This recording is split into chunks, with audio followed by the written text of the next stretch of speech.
Hello hi नमस्कार, कसे आहात सर्वजण? आय होप तुम्ही खूप मस्त आहात, मजेत आहात. So welcome back to my channel Rupam's TFL travel food and lifestyle vlogging. हा व्लॉग मी बरेच दिवसानंतर माझ्या चॅनलवरती अपलोड करणार आहे.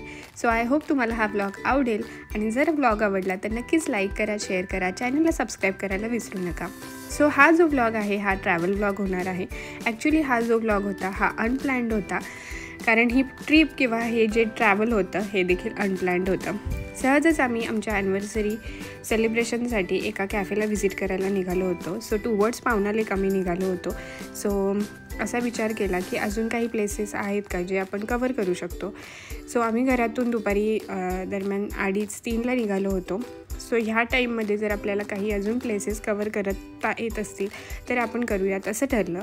मग शोधाशोध केल्यानंतर 2 प्लेसेस आम्हाला मिळाले. एक होता ते प्रति पंढरपूर आणि दुसरा होता तो हर्षी टेम्पल आणि म्युझियम. सो या 2 ऑप्शनपैकीच आम्हाला एखादा ऑप्शन कवर करायचा होता. सो मग हर्षी टेम्पल आणि म्युझियम हे आमच्या प्लॅनमध्ये फिट बसत होतं, कारण कॅफेच्या अलीकडेच हे जे लोकेशन होतं हर्षी टेम्पल आणि म्युझियमचं ते होतं. त्यामुळे आमच्या प्लॅनमध्ये हा पर्टिक्युलर प्लेस बसणार होता. So we decided to go to Hershey temple आणि म्युझियम. सो मग निघालोत मस्त बाहेरच्या डोंगर रांगा आणि आजूबाजूची हिरवळ झाडं एन्जॉय करत आम्ही आमचा हा ट्रॅव्हल करत होतो. सो मला या व्लॉगमध्ये तुम्हाला हर्षी टेम्पल आणि म्युझियममध्ये तुम्ही काय काय एक्सप्लोअर करू शकता, त्याचबरोबर काय काय गोष्टी आहेत तिथे हे दाखवणार आहे. तर हा व्लॉग नक्कीच शेवटपर्यंत पहा. सो जाताना जोशीवाडीवाले लागले. सो आय थॉट की हे देखील आपण व्लॉगमध्ये घ्यावं, कारण जर तुम्ही लवकर निघत असाल घरातून तर तुम्ही इथे नाश्त्यासाठी थांबू शकता. हर्षी टेम्पल आणि म्युझियम हे अप्रॉक्सिमेटली 45 to 48 किलोमीटर्स आहे फ्रॉम पुणे.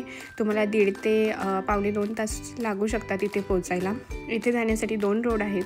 एक आहे तो कोळवण पोर्ट रोड आणि दुसरा आहे तो मान कोळवण रोड. सो आपण इथे या कोळवण गावामध्ये पोचलेलो आहोत आणि इथून अगदी 10 मिनिटावरती हर्षी टेम्पल आणि म्युझियम आहे. इथले रस्ते जे आहेत ते खूपच निमुळते आहेत, त्यामुळे ड्राईव्ह सेफली करण्याची गरज आहे, कारण या रस्त्यावरून अगदी म्हणजे घासूनच अशा 2 गाड्या जाऊ शकतात. सो काळजीने ड्राईव्ह करणं गरजेचं आहे. आम्ही पोहोचलो मग हर्षी गावामध्ये. सो तुम्ही ही कमान बघू शकता. या कमानीवरती लिहिलेलं आहे श्री सत्यसाई पांडुरंग क्षेत्र हर्षी. सो बेसिकली हर्षी क्षेत्र हे पांडुरंगासाठी प्रसिद्ध आहे. इथे पांडुरंगाचं मंदिर आहे. सो मी तुम्हाला हे या व्हिडिओमध्ये पुढे दाखवणार आहे. जसं मी तुम्हाला सांगितलं, या इथून कमानीतून आल्यानंतर अगदी 5 मिनिटावरतीच आपण हर्षी टेम्पल आणि म्युझियमच्या इथे पोहोचणार आहोत. इथे तुम्हाला काय काय बघायला मिळेल ते मी या व्हिडिओमध्ये तुम्हाला दाखवेलच. इथे हे पोलीस काका कोऑर्डिनेट करून गाड्यांना पुढे सोडत होते, कारण या रस्त्यावरून एकच कार जाऊ शकत होती. तर मग त्या साईडला जे काका होते ते तिकडे गाड्या थांबवत होते आणि इकडून हे ह्या गाड्या पास करत होते. ह्याच्यानंतर एक अजून कमान लागते. त्या कमानीतून आत गेल्यानंतर आपल्याला अगदी 3 मिनिटावरती हर्षी टेम्पल आणि म्युझियम आहे. तुम्ही बघू शकता खूप छान असं वर्णाचा इथे रस्ता तुम्हाला बघायला मिळेल. आणि जसं स्वप्नील जोशीने एका व्हिडिओमध्ये म्हटलं आहे, काय आहे हे किती सुंदर, तसंच मला फील येत होता, कारण खूप सुंदर अशी इथं झाडी आपल्याला बघायला मिळाली.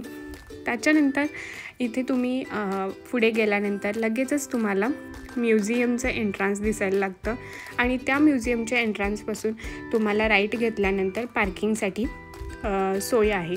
सो जर तुम्ही बाय कार किंवा बाईक येत असाल तर मग तुम्हाला इथे पार्किंगची सोय भेटून जाईल. पार्किंग स्पेस खूप मोठा आहे. पार्किंग जे आहे ते फ्री ऑफ कॉस्ट आहे, त्यामुळे तुम्हाला इथे काहीच फी पे करायची नाही आहे. जस्ट तुम्ही तुमची गाडी पार्क करू शकता इथे आणि मग तुम्ही जे पण काही इथे परिसर आहे तो एक्सप्लोअर करू शकता. सो आम्ही देखील आमची गाडी पार्क केली आणि त्यानंतर आम्ही इथल्या काही ज्या गोष्टी आहेत त्या एक्सप्लोअर करण्यासाठी निघालो. तर इकडे जे दिसते ते इकडे मंदिर आहे. इथे अजून एक काहीतरी पार्क आहे आणि इकडे अजून एक काहीतरी पार्क आहे. तर ते पुढे तुम्हाला मी सांगेल की इथे काय काय कसं आहे.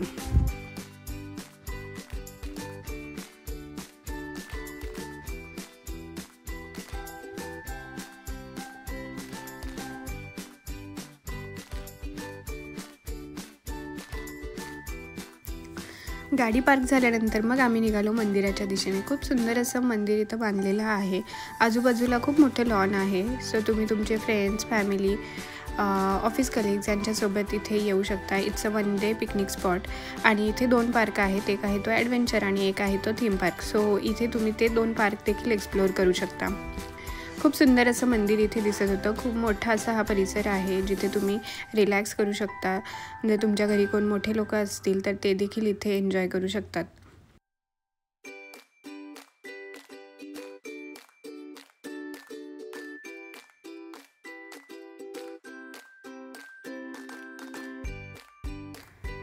मंदिरमध्ये पोहोचल्यानंतर दर्शन घेतलं आणि आरामामध्ये बसलो. तर इथे काहीच गर्दी नसल्यामुळे अगदी आरामात दर्शन तुमचं होऊन जाईल. आम्ही संडेलाच आलो होतो तरी देखील काहीच गर्दी जास्त नव्हती.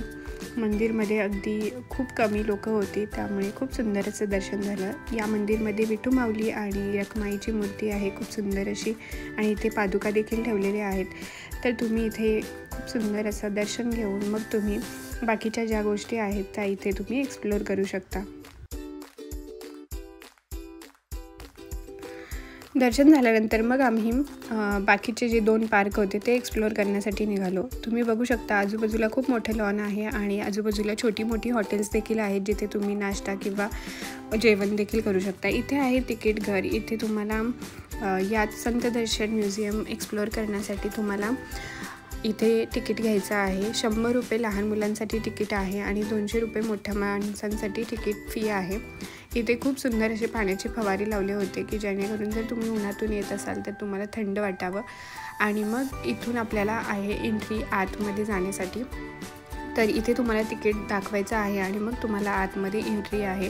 इथे अजून एक माणूस बसलेला असतो जो की या मशीनद्वारे बटन प्रेस करून आतमध्ये तुम्हाला एंट्री देतो. आतमध्ये एंट्री केल्यानंतर भव्य दिव्य अशी मस्त गणपती बाप्पाची मूर्ती तुम्हाला बघायला मिळेल. तर अशा टाईपची ही मूर्ती आहे. तिथून गेल्यानंतर छोटासा असा आर्टिफिशियल वॉटरफॉल केलेला आहे आणि जसे इतिहासाच्या काळामध्ये देवी देवतांच्या मूर्त्या दगडामध्ये कोरलेल्या असायच्या त्या टाईपमध्ये इथे ही मूर्ती होती. त्याच्यानंतर थोडंसं पुढे गेल्यानंतर नंदी महाराज आणि मस्त हिमालय पर्वतामध्ये शंकर पार्वती आणि गणपती बाप्पा यांची खूप मोठी अशी मूर्ती साकारलेली बघायला तुम्हाला मिळते. हे बघून झाल्यानंतर पुढे तुम्ही बघू शकता एक गुफेसारखं अशी एंट्री केलेली आहे. इथून आपल्याला आत जायचं आहे आणि आतमध्ये तुम्हाला जंगलसारखी थीम बघायला मिळेल. खूप सारी अशी आर्टिफिशियल झाडे तुम्हाला बघायला मिळतील. तर इथे अशा प्रकारची थीम केलेली आहे. सो जे आधीच्या काळामध्ये साधुसंत होऊन गेले, देवदेवता होऊन गेले, त्यांची सगळ्यांची प्रतिकृती इथे साकारलेली आहे. तर प्रत्येक ठिकाणी यांनी ऑडिओ क्लिप्स लावलेले आहेत की प्रत्येक साधुसंतांचं जे त्यांनी त्यांच्या जीवनामध्ये कार्य केलं होतं ते काय होतं आणि त्यांनी कशा प्रकारे लोकांना शिक्षण दिलं, ह्या सर्व गोष्टी या थीम पार्कमध्ये तुम्हाला बघायला मिळतील. त्याचबरोबर हे जसं पांडुरंगाचं क्षेत्र आहे. सो इथे तुम्हाला बऱ्याच गोष्टी रिलेटेड टू द पांडुरंग बघायला मिळतील. पांडुरंगाने कसे कसे लोकांना अनुभव दिले हे सर्व तुम्हाला इथे बघायला मिळेल. तर सामान्य जनांना पांडुरंगांनी कशाप्रकारे त्यांच्या घरोघरी जाऊन अनुभव दिले याची जी प्रतिकृती होती ती इथे तुम्हाला बघायला मिळेल. इथे तुम्ही बघू शकता कशी पांडुरंग एका सामान्य मुलाच्या किंवा माणसाच्या घरी जाऊन त्याच्यासोबत बसून जेवण करत आहेत. तर ह्या साऱ्या गोष्टी तुम्हाला या थीम पार्कमध्ये बघायला मिळतील आणि तुम्ही हा थीम पार्क नक्कीच एन्जॉय करू शकता. तुमच्या घरी जर सिनियर सिटीजन वगैरे असतील तर ते नक्कीच हा थीम पार्क एन्जॉय करू शकतात.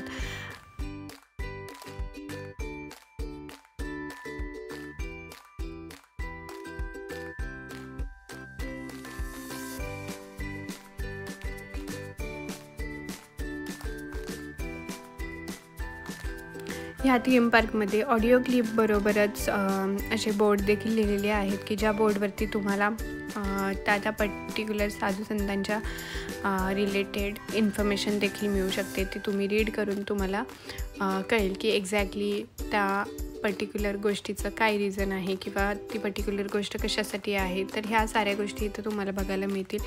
हे जे होतं थीम, त्या थीममध्ये शिवाजी महाराज हे संत तुकारामांना भेटलेले होते आणि ते त्यांचे आशीर्वाद घेत होते असं दाखवलं आहे. इथे तुम्ही बघू शकता खूप सुंदर अशी अगदी खरोखर अशी वाटणारी ही थीम त्यांनी केली होती. त्याच्यानंतर श्री स्वामी समर्थ, देन साईबाबा, गजानन महाराज यांच्या देखील इथे खूप सुंदर अशा थीम साकारलेल्या होत्या. तर हे खूप सुंदर असं थीम पार्क बघायला मिळालं. त्याच्यानंतर जी वारी चालू झाली ती कशाप्रकारे चालू झाली, विठू माऊली कशी त्याच्या वारकऱ्यांना घेऊन जात आहे, हे सारं या थीम पार्कमध्ये तुम्हाला बघायला मिळेल. हा थीम पार्क जंगल टाईपचा. एक्झिट केल्यानंतर इथे तुम्ही बघू शकता बाहेर असे दगडामध्ये कोरलेल्या अशा साधू संतांच्या मूर्ती तुम्हाला बघायला मिळतील. तर ॲक्च्युली हा दगड नाही आहे, दगडासारखं दिसणारं काहीतरी वेगळं मटेरियल आहे, पण खूप सुंदर असं प्रत्येक साधू संतांची डिझाईन तुम्हाला इथे बघायला मिळेल.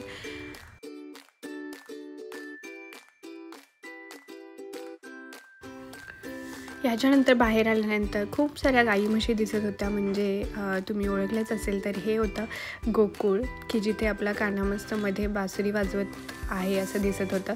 तर हे खूप छान असं रिअलिस्टिक असं वाटणारं होतं. त्याच्यानंतर पुढे थोडं गेल्यानंतर खूप मोठी अशी साईबाबांची मूर्ती देखील तुम्हाला बघायला मिळेल. तर ही मूर्ती जी आहे ती आपल्याला ज्यावेळी आपण गाडी पार्क करतो त्यावेळीच दिसायला लागते, कारण ही खूप मोठी अशी मूर्ती आहे.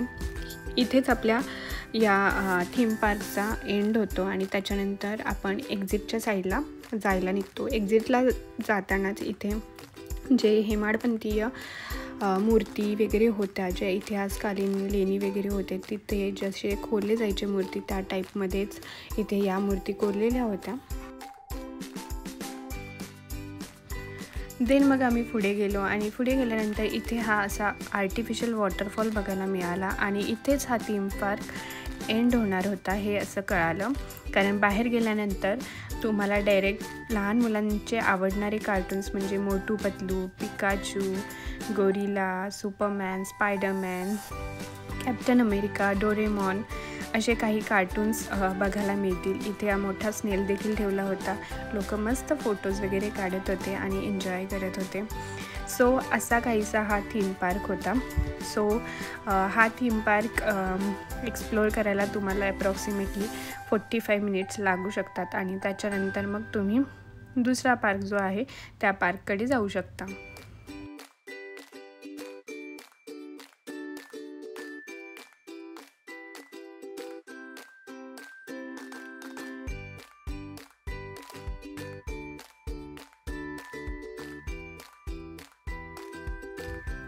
सो हा थीम पार्क एक्सप्लोअर केल्यानंतर आम्ही निघालोत दुसरा पार्क म्हणजे जो की आहे adventure park. So adventure park जो आहे तो तिथे जवळच आहे, म्हणजे exactly opposite of theme park. तर हा आहे थीम पार्क आणि इकडे आहे तो ॲडव्हेंचर पार्क आहे.